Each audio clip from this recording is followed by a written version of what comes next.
Olha, hoje a gente vai mergulhar numa das histórias mais longas e, sem dúvida, mais influentes que existem, a da Igreja Católica.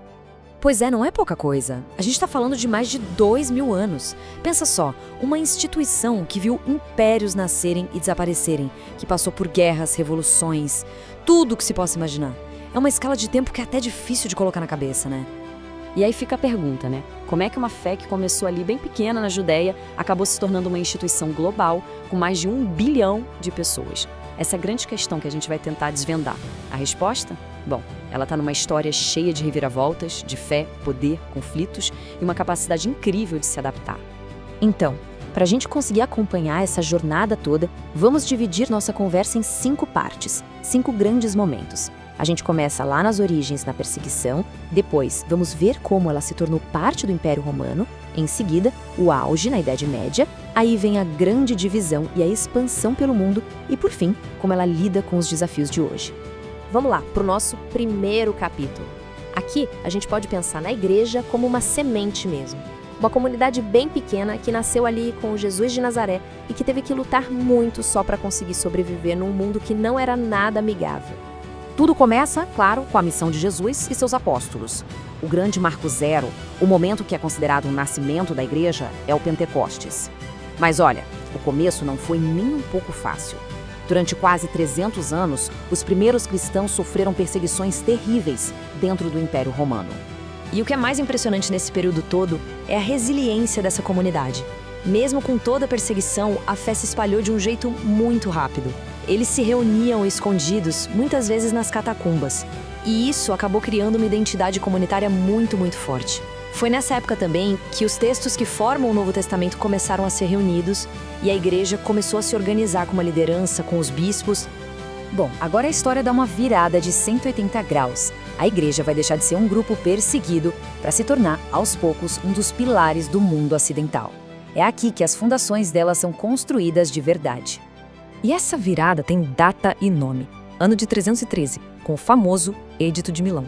A mudança é simplesmente brutal. De uma hora para outra, a igreja deixa de ser perseguida e passa a ser aceita.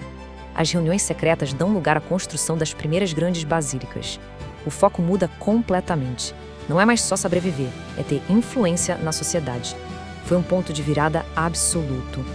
Claro, com essa liberdade toda veio um novo desafio. Era preciso unificar as crenças, colocar todo mundo na mesma página. E a ferramenta para isso foi o concílio. O que é um concílio? Basicamente, um super encontro de bispos e líderes da igreja para definir as doutrinas, ou seja, as regras da fé, e resolver as disputas teológicas que surgiam. E o primeiro desses concílios, e talvez o mais famoso de todos, foi o de Nicéia, lá em 325. Foi nesse encontro que se definiu o Credo Niceno, aquela declaração de fé que, com algumas pequenas mudanças, é rezada até hoje por milhões de cristãos do mundo inteiro. Isso é incrível, né? Uma decisão tomada há quase 1700 anos ainda ecoa com força total. Muito bem, agora a gente chega na Idade Média. E aqui podemos pensar na igreja não mais como uma semente ou uma fundação, mas como um grande edifício. Nessa época, ela não era só uma questão de religião, era o centro de absolutamente tudo na Europa, da cultura, da política, do conhecimento. E o legado dessa época é gigante. As primeiras universidades do mundo, como Bolonha e Paris, foram fundadas pela igreja. Aquelas catedrais góticas espetaculares que deixam a gente de queixo caído até hoje foram construídas nesse período.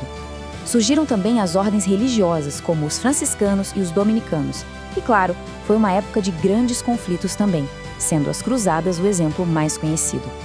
E falando em conhecimento, a grande mente dessa época foi, sem dúvida, Tomás de Aquino. Com sua filosofia, a escolástica, ele tentou fazer uma coisa que parecia impossível: juntar fé e razão.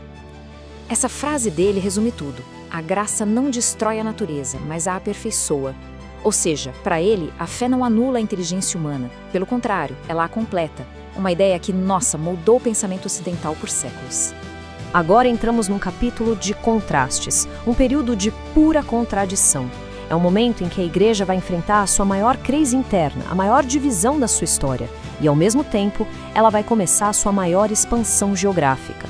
É uma fratura e um novo horizonte, tudo acontecendo junto.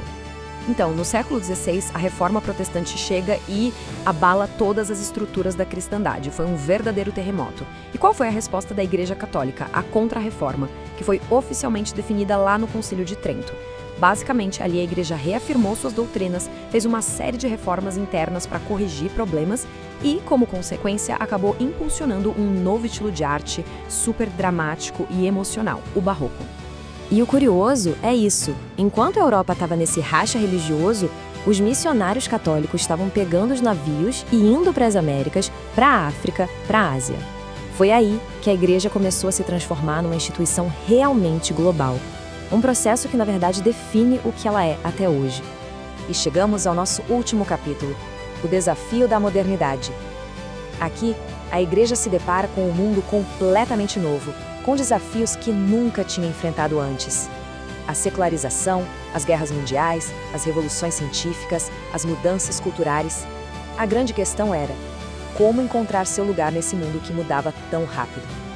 Dá pra gente resumir a história moderna da igreja como uma sequência de desafios e respostas. No século XIX, o desafio foi a Revolução Industrial e a secularização. A resposta veio com as primeiras encíclicas sociais. Já no século XX, depois do drama das guerras mundiais, a resposta foi o Concílio Vaticano II, uma tentativa de abrir um novo diálogo com o mundo. E hoje, no século XXI, o grande foco tem sido a evangelização global. E os números de hoje mostram uma mudança impressionante. Enquanto na Europa, a presença da igreja está estável ou até diminuindo em alguns lugares, o futuro, o crescimento mais forte dela, está acontecendo na África e na Ásia. O centro de gravidade do catolicismo está se movendo, sem dúvida nenhuma, para o sul global. E assim a gente fecha o círculo.